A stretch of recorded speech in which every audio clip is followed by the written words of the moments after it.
sur la parcelle numéro 1, la thématique, c'est le couplage des leviers agronomiques avec différents programmes de désherbage en situation, résistance, en dérive d'efficacité.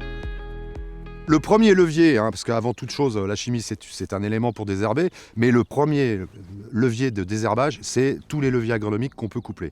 Alors on a adapté les leviers agronomiques, bien évidemment, à l'endroit où on est.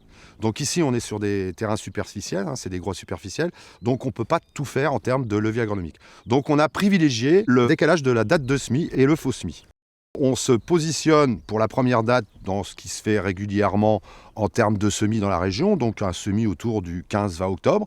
Et on décale de 3 semaines la deuxième date, en adaptant bien évidemment la variété pour avoir la précocité et pas de perte de rendement.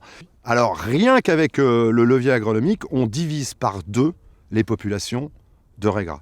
Donc c'est assez phénoménal. Bon, bien sûr, il faut coupler après le pluriannuel, mais en première année, là, on va passer de 100 raies gras au mètre carré sur la première date à 50 raies gras au mètre carré sur la deuxième date.